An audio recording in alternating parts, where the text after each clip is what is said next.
Olá pessoal, boa noite, na paz gloriosa do Senhor Jesus Cristo. Glória a Deus. Eu quero ler uma palavra rapidamente com os irmãos que se encontra no livro de João, no capítulo 3. Eu quero falar hoje rapidinho sobre os 5 passos para sermos um discípulo de Jesus. Quem sabe agora não é o momento da gente aprender a ser mais discípulo. Cássio. Capítulo 3 de João, do versículo 1, eu vou ler até o versículo de número 6. Havia entre os fariseus um homem chamado Nicodemos, um dos principais dos judeus. Este foi ter com Jesus de noite com Jesus. E disse: Rabi, sabemos que és mestre vindo de Deus, pois ninguém poderia fazer estes sinais miraculosos que tu fazes, se Deus não fosse com ele. Jesus respondeu: em verdade te digo que quem não nascer de novo não pode ver o reino de Deus. Perguntou-lhes Nicodemos: como pode um homem nascer sendo velho? Poderá voltar ao ventre da sua mãe e nascer? Jesus respondeu: em verdade te digo que aquele que não nascer da água e do Espírito não pode entrar no reino de Deus. O que é nascido da carne é carne, mas o que é nascido do Espírito é Espírito. Bom, eu quero fazer um reparo, quero fazer uma observação nesse texto. Primeira coisa que nós entendemos aqui é que nós não sabemos, e eu já fiz algumas exegese nesse texto, por que Nicodemo foi ter com Jesus durante a noite. Ele era um dos homens mais importantes da época, estava entre os 70 homens mais importantes, provavelmente por vergonha, não se sabe, não posso afirmar, mas a verdade é que a gente percebe que Nicodemo começa com uma conversa que a gente tem visto muito nos últimos tempos. Ele chega chamando Jesus de mestre, bom mestre, tipo assim, ele chega querendo fazer uma média, e Jesus ele vai direto no assunto e já começa a dizer para Nicodemo.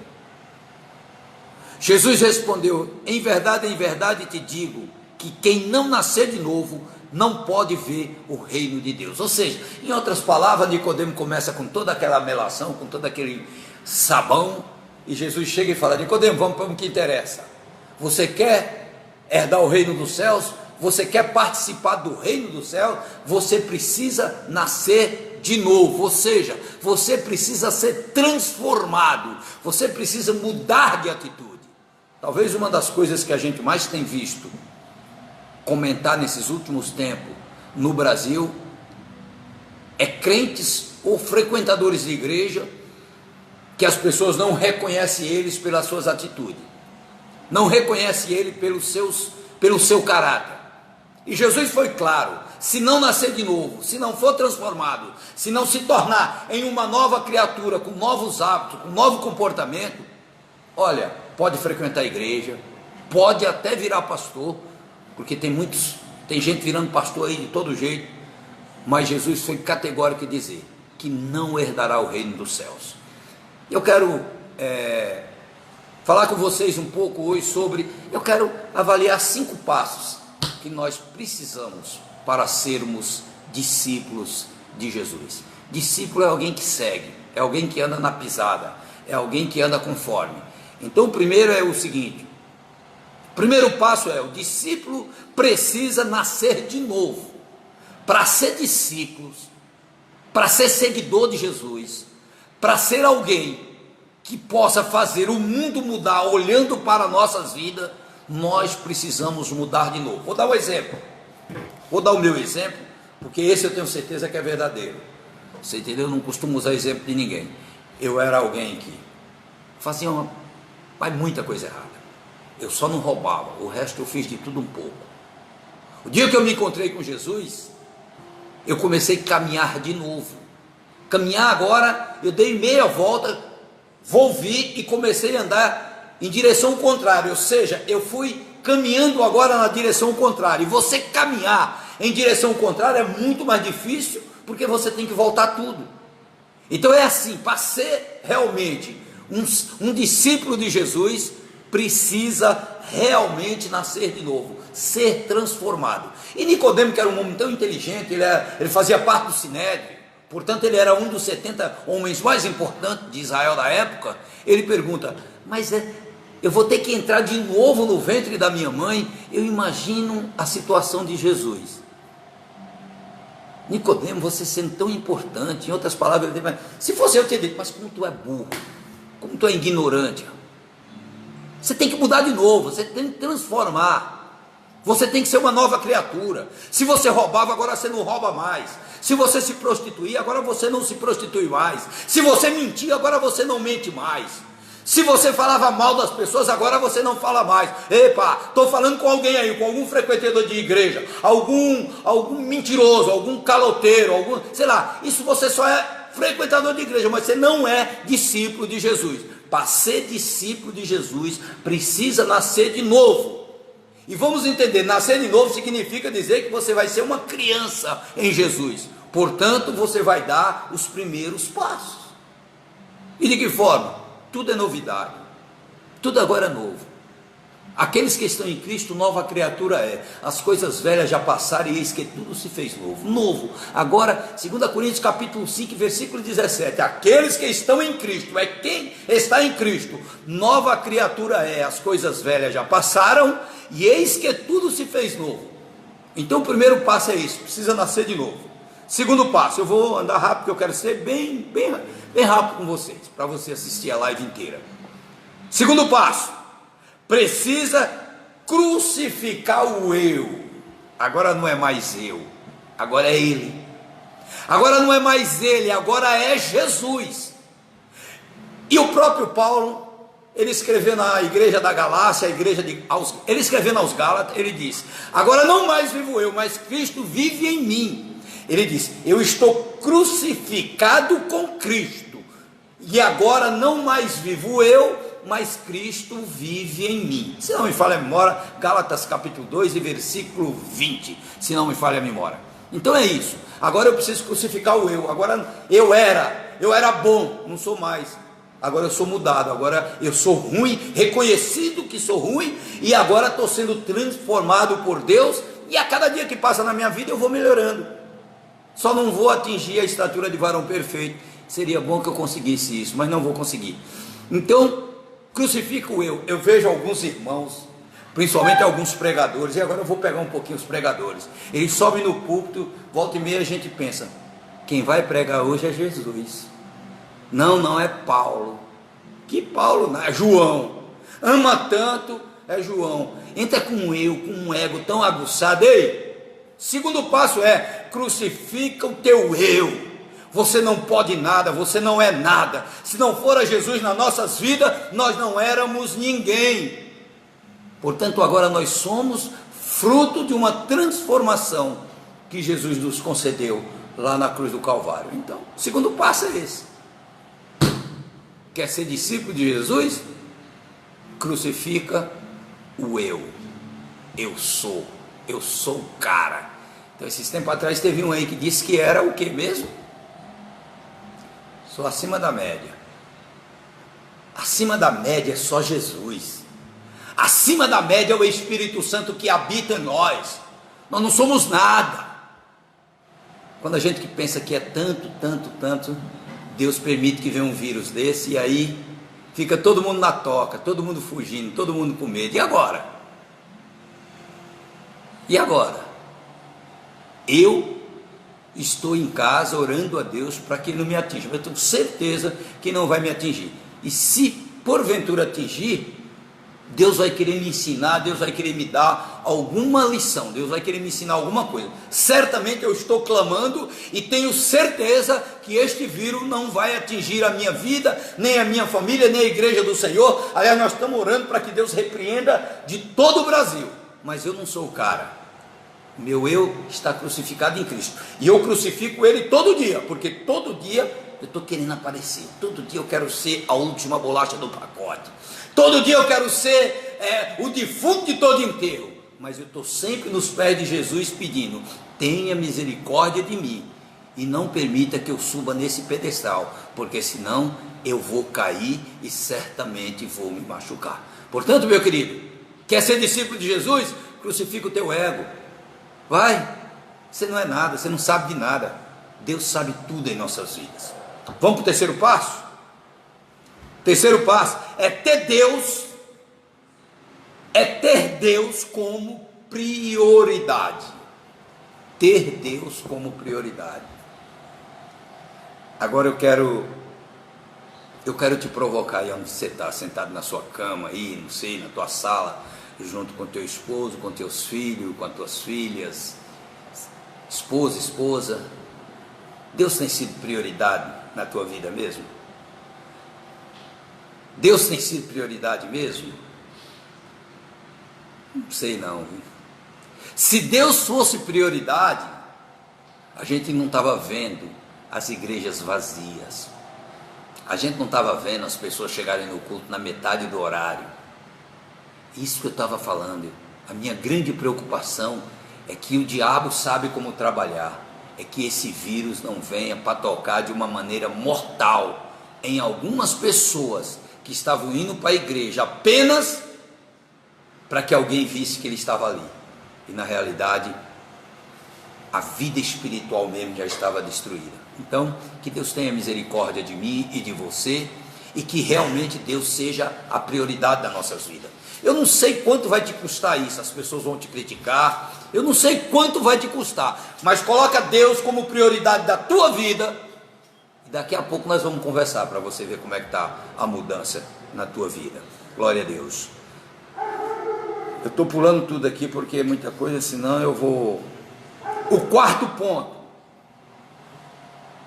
precisa amar a Deus acima dos bens materiais. Precisa amar a Deus acima dos bens materiais. Ninguém pode servir a dois senhores, pois odiará um e amará o outro, ou se dedicará a um e desprezará o outro. Vocês não podem servir a Deus e ao dinheiro. Está lá em Mateus 6:24. Nós não podemos servir a dois senhores. Ou nós vamos servir um bem, ou nós vamos servir um mal. Eu me lembro que há muitos anos teve um irmão que pregou, e parece-me que o tema do sermão dele foi os crentes correrias. E é verdade. A gente vê crentes que eles não aparecem na igreja, eles têm sempre um compromisso, eles estão sempre ganhando dinheiro, só que eles estão sempre sem dinheiro, infelizmente. Eu me lembro lá do livro de Ageu, quando a ordem do profeta era que reconstruíssem a casa do Senhor, e a gente vê lá, eles abandonaram, e chega uma hora que Deus fala com o profeta, e fala: profetiza aí, que eles estão abandonando a minha casa, todo mundo está correndo as suas próprias casas, todo mundo está cuidando dos seus próprios afazeres, suas casas estucadas, todo mundo está cuidando de si, eles estão trabalhando muito, mas eles vão trabalhar e vão ganhar muito dinheiro, mas o dinheiro deles será guardado em um saco furado. Como eu tenho avisado gente aqui na nossa igreja sobre isso, eu sirvo a Deus já há uns 37 anos, eu acho, eu pastoreio já há mais de 25 anos, eu sempre trabalhei, sempre pastoreei e trabalhei, e foi uma escolha minha, eu não sou contra, o pastor, eu acho que ele tem o direito de ser sustentado, de ser o seu salário, mas foi uma escolha minha. Eu nunca faltei na igreja, durante os 25 anos que eu pastoreio essa igreja, eu não tenho 2% de falta aqui, e sempre trabalhei muito, no mínimo 12 horas por dia, mas sempre priorizei a igreja. A minha escala de prioridade é Deus, família e igreja. E Deus nunca me deixou faltar nada. E eu posso dizer para vocês, tem um aperto danado, eu sei que tem muita gente nesse momento passando. Tem muitos crentes de correria que ficaram uma semana em casa e já não tem dinheiro para comer. A pergunta é, priorizou Deus? Se tivesse priorizado, pode ter certeza que o teu paiol não faltaria. E não vai faltar, sabe por quê? Porque Deus é misericordioso, mas Ele vai te ensinar que a prioridade precisa ser Deus, é Deus acima de todas as coisas. E pronto. É Deus acima de todas as coisas. Quando Jesus chamou os discípulos, lembra quando perguntaram, deixa eu enterrar meu pai? O que Jesus falou? Deixa os mortos que enterrem os seus mortos. Eu fico imaginando se a gente ensinar isso na igreja hoje, a gente vai ser apedrejado. Jesus disse para os discípulos, deixa que os mortos enterram os seus mortos. Quer vir após mim? Tome a sua cruz e siga-me. É isso. Você quer ser de Deus, é uma escolha, você não é obrigado. Mas se você quiser ser discípulo, você tem que priorizar a Deus. Você tem que ter Deus acima de tudo em tua vida. É agora, por exemplo, agora. Não tem remédio para o coronavírus, não tem hospital para o coronavírus, não tem vacina para o coronavírus, não tem o que mais? Não tem nada para combater. Ninguém sabe quem é o coronavírus, se ele é amarelo, vermelho, preto, amarelo. Ninguém sabe nem a cor do bicho. Mas sabe o que acontece? E eu espero que você também, eu tenho Deus que está acima de todo e qualquer vírus para me guardar e para me proteger. A Bíblia diz que Ele é médico dos médicos, e é nisso que eu acredito. Então, se você não tinha priorizado até então, comece a pensar melhor, porque eu tenho certeza que Deus é misericordioso, Ele vai te perdoar, e Ele já já te chamou para os braços dele, e nada vai te atingir. Glória a Deus. Quinto e último, o discípulo de Jesus precisa dar frutos. Eu nem queria muito ter pregado sobre esse assunto, porque isso era para terça-feira, que era culto de ensino, né? Então, mas um discípulo de Jesus precisa dar fruto. Jesus disse que é pelo fruto que a gente conhece a árvore, se ela é boa ou se ela é má. E hoje o que a gente tem visto, é claro que eu não vou abalizar a igreja e nem os crentes pelo que o mundo fala, mas é normal você ver uma pessoa falar, ser crente como meu vizinho aqui, eu não quero. Ser crente como ela, estou longe. Sabe por quê? É fruto. É fruto. Jesus disse que onde a gente chega pela produção do fruto, as pessoas sabem quem é. Eu não importo muito que as pessoas me chamem de chato, eu quero produzir fruto. Eu quero que as pessoas me reconheçam, não pelo que eu falo, mas pelo que eu pratico. Eu não quero que as pessoas me conheçam pelo meu sermão, mas eu quero que elas me conheçam pela minha vida, porque falar é fácil. Igual eu vejo os irmãos pregar sobre o amor, e é um lenga-lenga, hoje em dia com esse negócio de internet, com esse negócio de Google, os caras estão bugando direto, umas mensagens tudo Maria Mole, tudo enlatada, tudo com cheiro de sardinha, tudo com cheiro de podre, porque os caras pregam, mas não vivem, pregam, mas não tem história.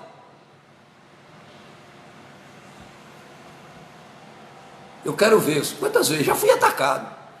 Uma cidadão me perguntou uma vez, por que todo pastor é ladrão? Eu falei, não, você está diante de um que não é ladrão. Você está diante de um aqui que não é ladrão. E tem mais uma coisa, cara, se for botar minha vida perto da sua, você é ladrão. Quer fazer uma avaliação comigo aqui sobre isso? Agora, a maioria dos pastores, eles vivem uma vida fácil. Aí quando as pessoas falam, eles têm medo. Eu não tenho medo nenhum. Esse tempo atrás, aqui mesmo na frente, aqui na nossa igreja, estou aqui, passou uns gaiatos aqui na rua para se aparecer, porque estava com a namoradinha, e um falou para o outro, vou abrir uma igreja para ganhar dinheiro. Eu saí do estacionamento, estava eu e um irmão aqui da igreja, não tem um carro muito ruim, meu carro é um carro bom, e o carro do irmão que estava comigo também era um carro bom. Eles viram o carro e falaram aquilo para atingir. Eu saí na porta e falei, cara, vem aqui. Você não precisa abrir igreja, não. Você precisa ter uma boa formação para ser um gerente nacional, para ser alguma coisa boa, para ser um bom profissional e ganhar dinheiro como eu. Ele falou, não desconversa não, cara, eu estou falando com você mesmo. Precisa ter gente que tenha isso na vida, que tenha história. Eu duvido por onde eu passei, se alguém algum dia tem coragem de falar que eu roubo, que eu aproveitei, que eu sou aproveitador de alguma coisa. Sabe por quê?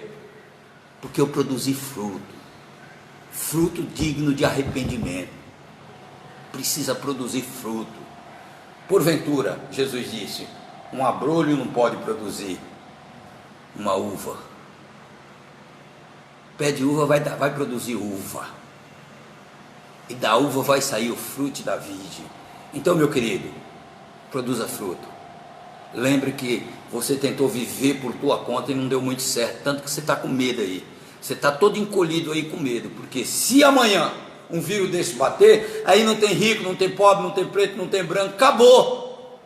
Todo mundo no mesmo saco, todo mundo está no mesmo balde.